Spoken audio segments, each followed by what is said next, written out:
พี่น้องสบายดีชุมเจ้านี่ก็ไปเก็บผักเก็บหญ้ามาแต่เช้าผักตำลึงแล้วก็ผักบ่วงแล้วก็ผักโขม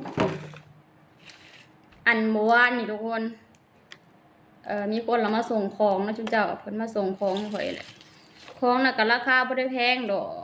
38 บาทเพิ่นก็โทรมาว่าพี่อยู่บ้านไหมว่าซั่นมีของจะไปส่งก็บอกว่าอยู่ค่ะบ้านนี้ด้วยความที่เขามาส่งของเนาะเขาก็เลยเตรียมเงินไว้40 บาทมัน38เนาะบางคนอาจจะบอกไม่ต้องทอนนะพี่เอาไปเลย40 บาทแต่สำหรับเฮาว่าบ่แม่นจังซั่นเด้อทุกคนบาท1 2 บาทมันก็มีค่าสำหรับเฮาเนาะบ่ฮู้นะอาจจะเป็นคนขี้งกหรือว่าขี้ที่ก็ได้ก็เลยให้เงินเพิ่นไป40 บาทเพิ่นก็เลยบอกว่าไม่มีทอนว่าซั่นแค่2 บาทบ่มีทอนนะสู่ก็เลยงั้นก็ไม่เป็นไรเดี๋ยวสแกนจ่ายก็ได้ว่าซั่นนะก็เลยกลับมาหยิบโทรศัพท์แล้วว่าตำหลังเขาอีกว่ะแบบว่าแบบสไตล์บ่พอใจเฮานะ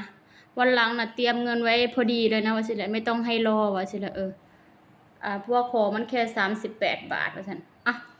กูผิดอีหยังกูก็ให้เงินมึงอยู่ได้40มึงคือบ่ทอนแล้วมึงก็บอกบ่มีเงินทอนเนาะแล้วสิมาขึ้นเสียงจะว่าวันหลังเตรียมตังค์ให้พอดีเลยนะว่าสิ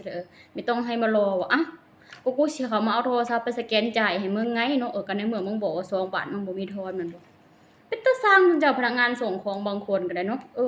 ว้าวจักว่าจังได๋คือสิให้เฮาให้ฟรีๆ2 บาทจังซี่บ่ได้ให้เด้อเนาะจุมเจ้า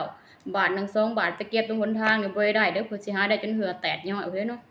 เป็นตาสั่งแฮงเป็นตาสั่งแฮงเด้แต่ถ้าเป็นผู้หญิงน่ะว่าก็ว่าเป็นตาแพงเนี่ยเนาะก็คือแป๊บเดียวเนาะก็บ่ได้ให้ท่าหึงนะแค่ย่างเข้ามาหยิบโทรศัพท์อยู่ในบ้านบ่ได้ถือโทรศัพท์ออกไปนำสินะถ้ามึงบ่อยากเสียเวลามึงก็ทอนมาบ่แค่2 บาทมันบ่มึงก็ยังบ่มีทอนมันบ่มึงก็ยังบอกมึงบ่มีทอนมึงก็ต้องรอซะนะมันบ่มันสิตายห่าซะบ่เนาะคันให้แบงค์100บ่ว่านะอันนี้ให้ไป40 บาทนี่ทอนแค่2 บาทบ่มีทอนพอเฮามาหยิบเงินทอนมาทำเป็นขึ้นอารมณ์ใส่หาตำ